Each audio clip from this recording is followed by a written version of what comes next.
We announced this before anyone else in the media. We had it first, as ever. Meghan Markle. Now, I wasn't aware that she was going to launch it within hours of our discussion, but a part of me wonders if we pushed her to it because it's clearly not ready to go. It certainly isn't. Yeah, you and I were talking one day after my show, where live you kind of revealed, you broke the news that suddenly American Riviera Orchard was no more, and that Meghan had renamed her long-term struggling lifestyle site as ever. Now, look, there's a couple of things. Well, there's obviously loads of things to talk about here. But first of all, let's talk about the name. She's really weird. She doesn't understand the meaning of words or the meaning of phrases. So when she called her podcast series Archetypes, well, an archetype that's a derogatory term, archetypal, stereotype. So she tried to sort of raise that to some sort of, kind of prestigious mantle. And now she's renamed American Riviera Orchard as ever. Now, how do you say as ever? You always go as ever, as ever, as ever. It is not an upbeat kind of a phrase. So I think it's a terrible, terrible name. And it's a desperate measure as well, isn't it? I mean, she's going, oh, it's so great because, American Riviera Orchard tied me down. What is she talking about? What on earth is she? What do you mean tied you down? You mean you just plucked the name out of the ether and found yourself enmeshed, mired in loads of legal difficulties, and a whole year later, after untold legal battles, untold legal wrangles, obviously Netflix have turned around and said, tell you what, Meghan, let's just call it something else. And they've come up with As Ever, which is just the worst name ever, if I can say that. All right, let's start with the biggest lie Meghan is telling. She's claiming this name change was her idea. And oh, Meghan, this was not a choice. She faced major legal pushback over the American Riviera Orchard name. She spent over a year tangled in lawsuits and trademark battles. Netflix executives didn't want this dragging down her upcoming series. So what happened? Netflix told her to fix this mess. She scrambled to come up with a new name. She landed on As Ever, a name so bland and meaningless, people are already mocking it. Folks, this isn't a rebrand. This is a cover-up for a total disaster. And what does it mean? And why has she suddenly done this now? And she's trying to frame it like, oh, it's so great. I was so tied down by American Riviera Orchard and Netflix have been so fantastic. Oh, this is fantastic. Marvelous. Marvelous. No, it's not. This is an absolute desperation measure, trying to get a dead duck off the ground, trying to resuscitate the world's worst business dead duck and make something of it late in life. Good luck with that. And then she goes on about what she's going to be selling, what it's all about. And basically, it's like nice things, nice things overpriced. Now, I think that the entire story of American Riviera Orchard and now As Ever is a metaphor for how it will struggle. The backstory is a nightmare, is a total mess. She launches it, nothing happens. 1 year on, nothing is for sale. She makes a sort of stupid video of her mucking around in a kitchen, and you think, well, what's she going to sell? She's still not selling anything. And we know she's had trouble getting suppliers. She's had lawyers all over her because of the name and due to other considerations as well. She's got nothing to sell. So all of a sudden, it's an emergency. All change. It's an emergency that's going on now. And she's acting like it's brilliant. This is what I always wanted. Isn't it fantastic? So, and the cat's out of the bag. Like, no.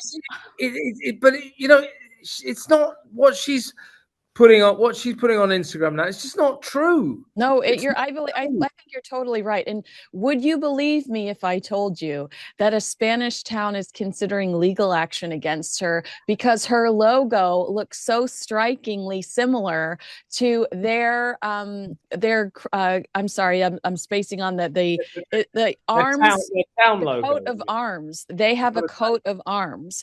And so Right. they're now considering suing her because they look identical, which is just classic Countess of copy, Countess copycat. That I want to ask you about the video because you sent it to me earlier this morning. I don't know if it was before or after you had your breakfast. I'm worried about which one, but talk to me about Meghan calling Netflix her partners. You are an employee, Meghan. You can get fired at any second. Why? What is she trying? I feel like she's trying to stick it to people like us that are constantly critical of her. When she calls Netflix her partners, she seeks the most bizarre validation.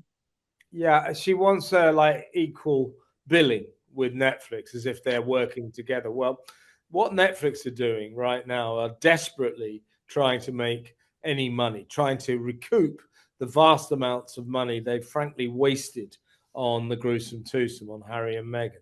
Yes, they've got some product out of it. They got a reasonable documentary series, the Harry and Meghan series. But apart from that, they haven't really recouped any of their vast investment in this couple. So that's why Netflix late in life said, right, we've got this lifestyle show coming out with Love Meghan. Let's get involved in her products. Let's take American Riviera Orchard and see if we can make some money out of it. Now let's talk about the second big issue. Meghan Markle still doesn't have anything to sell. She has no clear business plan. What is as ever? Is it a lifestyle brand? A cooking business? A blog? And remember, this is a pattern for Meghan. Her Spotify podcast collapsed because it had no direction. Her Netflix projects stalled because they were unfocused. She spent a year hyping up American Riviera Orchard, then had to abandon it. Now, she's acting like as ever is a fresh start. So they've definitely come in and said, right, we're tearing up the copybook. Forget about American Riviera Orchard. That name is dead because it's not working. New name. Let's launch. Let's start selling your jam in Texas and Philadelphia. See how we get on. Let's coincide it with your lifestyle show. And just maybe we might make some money. But who is calling the shots here? It's not her. It's not her. It is a massive business that is worried about losing a lot of money. She's doing what she's told, but she's acting almost as if she's in charge of Netflix, as if she somehow is Netflix's most valuable possession. She's a basket case for them, and they're hoping against hope at this late stage with this coinciding between the show and the jam on sale in Texas, that just maybe they might make some money, but I think it's pretty desperate stuff. I think deep down, they don't really expect this to work. And if they do, I've got very bad news for them. I think the chances of it working are extremely slim indeed. That's the truth. Now, she announces this with I think her opening line with is the cat's out of the bag, and she goes on for the next few minutes to explain try to justify every hiccup she's had over the last few years. I don't let me forget to ask you about the line about how she hasn't been able to show people how she loves gardening, and she's not been able to over the last few years. I mean, the princess escaped the tower 5 years ago, Kevin. She's had plenty of time over the last 5 years to show us anything. They're lazy and unorganized. But does it strike you at all odd that the website is just an email collection site, which is the exact same thing we stared at for the last almost year at AmericanRivieraOrchard.com? It reeks to me, like you suggested earlier, that we got wind of this and she wanted to kill the scoop. So she rushed to create this video, and she says, I want to tell you first. You can say I want to tell you first all you want, but you and I had a conversation about it hours before she released that video. And it's also this sort of breathless little girl act. I'm so excited. I got my business. Oh, my business with my partners at Netflix. She's not an excited little girl. She is a ruthless, calculating, failed businesswoman. I mean, let's underscore all of this. She's not very good at this stuff. Yes. She's not a particularly successful actress. She's a very, very unsuccessful documentary maker. She bought the rights to a film that hasn't been made. And this business venture of hers, which took the principle of the TIG, her lifestyle site when she was in Suits up in Canada, and tried to turn it into a big money-making machine. It's a fair enough idea. Now, as a sort of marginally successful actress in a cable show drama, little lifestyle site, as such, wasn't a failure. Quite nice to look at. Turning it into an international global business, some bimbo on the West Coast going, "It's my jam, it's my honey. Oh, you want to buy some towels?" No, not really. I just can't see how it's going to work. So everything about what she gave us in that video, everything that she now stands for, is a kind of falsity. The latest desperate measure to try to make her ongoing procession line of failures actually work at last. Now, who knows? Who knows? Maybe it will work. But I suspect at Netflix Towers, they're not banking on it. And oh, Meghan, this is a last-ditch effort to stay relevant. Now let's get into the real sign that this is a disaster. Netflix is backing away. They haven't promoted, as ever, in any major way. Folks, this is not a company that has confidence in Meghan Markle. Her first Netflix projects didn't perform well. Her Pearl animated series was cancelled before it even launched. Now, as ever, is already facing legal problems and public mockery. Netflix? They don't want to be attached to another Meghan disaster. This is bad news for Meghan and Harry. If Netflix pulls away, that's the last major platform they had left. Yeah, I just want before anybody gets mad at you for calling her a bimbo, she called herself a bimbo on the Archetypes podcast regarding her Deal or No Deal gig. So I don't want anybody to be mad at you about that. What else was I don't care if they are mad about me calling her a bimbo. That probably is a bit unfair, but hey ho, she puts herself in the public frame. You have to take the slings and arrows as well. That's true. Maybe that's a bit unfair, but I don't care. Well, so I forgot to mention remember she did, according to Richard Eden, prematurely launch American Riviera Orchard to kill his scoop. So that was my point on the last question. I could have mentioned that in my statement. But so you talking about how this is like rebrand number 35, basically is what you just said. Well, there was a quote in the Daily Mail. The title of the article is called "Another Brand Disaster," where someone says, this is an expert, says, the more unpredictable she is, the harder it is to take her down. She's not trying to be Goop. She's trying to be a mystery.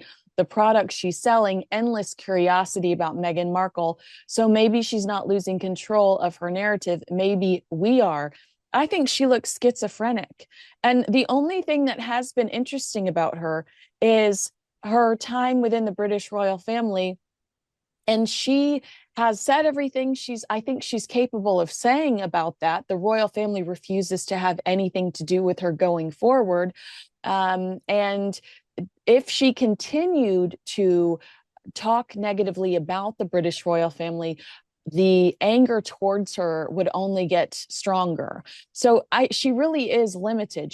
We're not curious about her. It's like watching a train wreck. She left this really cush privileged life for what? I think the reason we watch is because we can't believe what we're seeing. Exactly right, Kinsey. And you mentioned the Daily Mail over here in London, and their headline on this story when she suddenly said, "Oh, it's brilliant. We've renamed it as ever."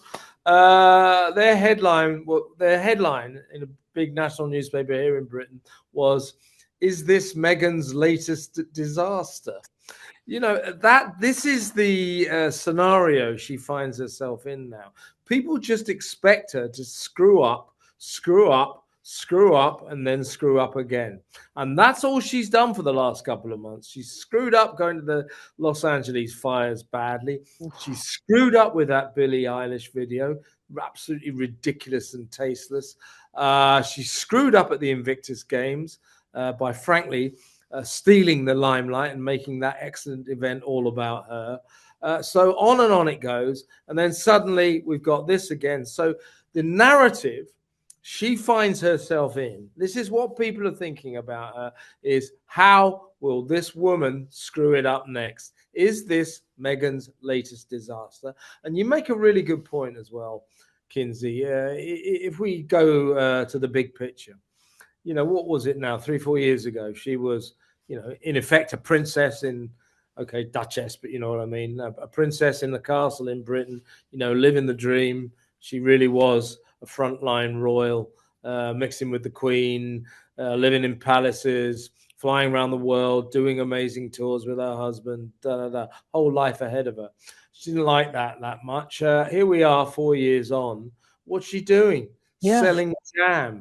Selling jam and pretending that all's well in her world when it's just clearly not. Meghan Markle is not an entrepreneur. She's a PR stunt. She was forced to rebrand because of legal trouble. Netflix is distancing itself and Hollywood is laughing at her. And after all this, she still has nothing to sell.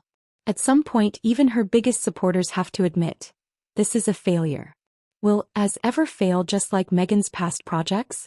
Is this the final proof that Meghan has no business skills? Drop your comments below. And don't forget to like, share, and subscribe for more.